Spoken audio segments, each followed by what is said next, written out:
Ladies and mostly gentlemen, today we're going to look at something super early and super exciting. Actually, this is something that kind of we didn't really expect coming out of World of Warcraft in Shadowlands, and it's super cool, and I've been waiting to do this video for a while. So basically we're going to look at the super early controller support that is coming to the game in Shadowlands. But before we get into all of that, I just want to thank the sponsor of this video, and that is my Twitch channel, twitch.tv/MrGM. If you want to check me out streaming the Shadowlands Alpha, I'm over on twitch.tv/MrGM. Right, so massive shout out to Marlaman, who runs wow.tools, which is already a massive help for this channel.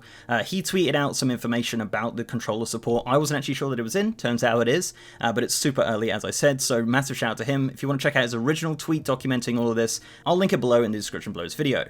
Okay, so if you're on the alpha and you want to activate this, it is a simple console command, /console gamepad ID 1, press that, and there you go, and you kind of get a little bit of stuff. So let's go over the default commands, and then I'll do kind of a little play test for you guys to show you how it kind of runs in action. And as I said, I want to stress, this is super early, and also they have 100% confirmed this is not WoW on consoles, not coming to consoles, not coming to consoles. WoW will not be on consoles as of right now. This is for people who use Xbox adaptive controllers.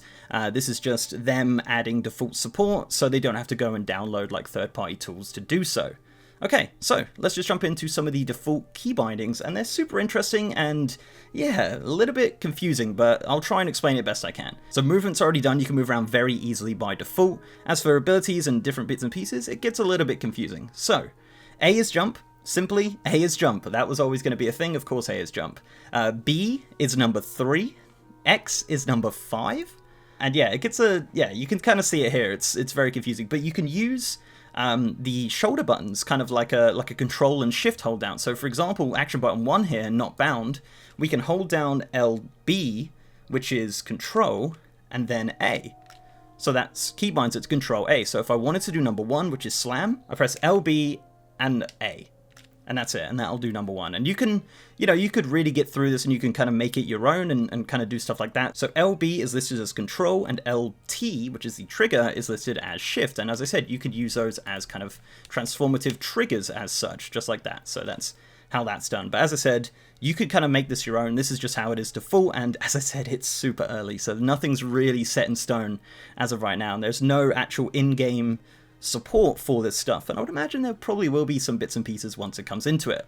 As for the multi-action bar, this is all kind of randomly set up, so you've got like Control-Shift-A does the button down here and whatnot. Like, there's a lot of random little bits and pieces. As for the other shoulder buttons, they actually count as right and left click, and to activate that, it's actually super interesting. So, as you can see, I'm just running around, the mouse disappears, but if I wanted to use the mouse, I press select, and then I get to use the analog stick to move the mouse around, and I can use the 2 shoulder buttons to click. So if I wanted to use every man for himself, click that, and there you go. And then press select again, and it removes the mouse. You see? Pretty simple, pretty simple. So the default key bindings are not the best, but you can customize them quite easily. Also, I've got this controller on screen to show you kind of what I'm pressing. That's not a part of the default UI, that's just a part to show you guys kind of how I've been using this. But yeah, there's a lot to it, and they use the D-pad on the controller to actually do some targeting, which is actually really neat as well. So with all that being said, let's just jump into a small playtest, and I'll just talk you through some of the basics and how it looks right now. Okay, so let's do this little playtest and see what we can do. So let's go over to Marshall McBride, release the mouse by using select, drag it over to him, use the shoulder button to click, use the shoulder button to click the quest, thank you Blackrock Wargs, just like that. Perfect, so now we're going to go and kill some Blackrock Wargs. Now we're going to open the map by pressing start, and we can look at the map like that. We've still got the mouse released. If we want to get rid of the mouse, press select, and now we're back into movement. Now, as I just did, I did keybind number 1 to LBA, which is Control A, technically, and we're going to run over to Blackrock Warg, select him with the up arrow, as you can see, just tabbed, and then attack, just like that. And that's it. We're just going to attack him. Auto attack, obviously. Use slam. Perfect. And again, and then we're going to release the mouse again. We're going to right click our guy. We don't have auto loot on right now, but not too much of an issue as the loot box opens just where our mouse is. And we're going to run over to the next Blackrock Warg. Going to right click him, and then we're just going to attack. Pretty simple. So it's actually quite intuitive. I've used console port before, and I know that it's pretty good. It's pretty darn good, and they use WoW Mapper as well. But as a default, I mean, this is, as I said, super early to see, but you know, it works. It's actually kind of neat.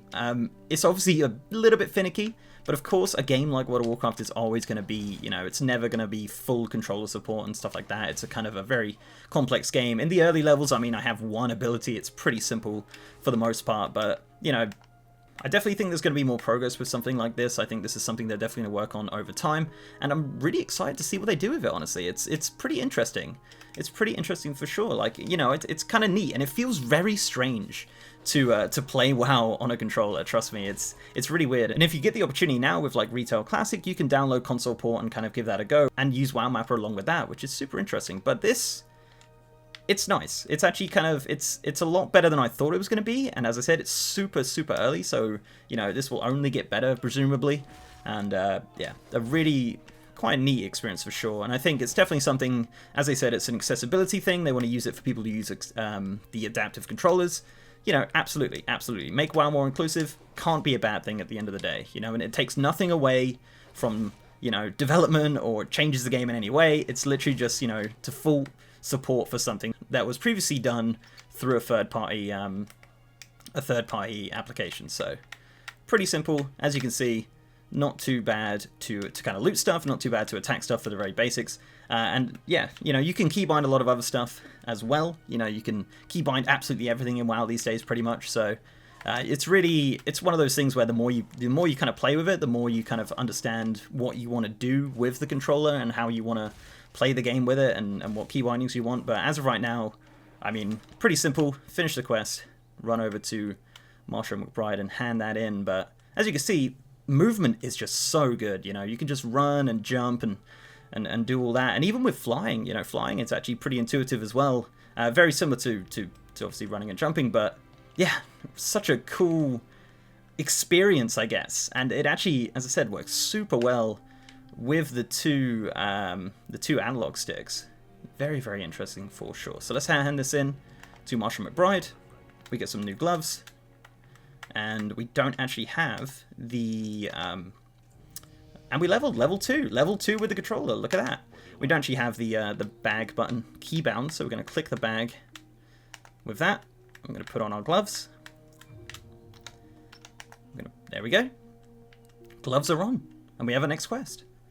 And that's pretty much it. I don't want to, you know, I don't want to spend hours and hours showing you how to do it, but that's pretty much it. That is essentially a super early look at some of the controller support that's coming in Shadowlands. And as I said, this is something that's definitely going to be developed over time. It's something that's... I'm really struggling to press this. Come on. There we go. It's something that's going to be developed over time. It's something that's definitely going to evolve and become something hopefully pretty cool. And hopefully they add like very intuitive and nice support for the adaptive controllers, so more people can play World of Warcraft. And at the end of the day, as I said, that is not a bad thing at all. So guys, do let me know what you think of this video. Do let me know what you think of the idea of WoW getting some default controller support. As I said, I think it can't be a bad thing at the end of the day, as long as it doesn't change the game in any way, and I really don't see that happening at all. So before I go, I'd like to give a massive shout out to my amazing patrons, YouTube channel members, and Twitch subs. You guys are awesome. If you'd like to support the channel in any of those ways, links are down below. So leave a like on this video, guys, if you liked it, and subscribe if you haven't. I've also got a partner Discord channel with over 3,000 members. Also, once again, a massive shout out to Marlamin and that tweet, so helpful. And if you do want to check out his tweet, I will link it in the description below this video.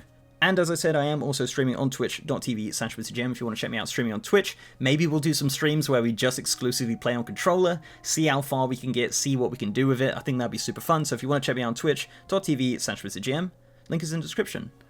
And with that, guys, I'll see you next time.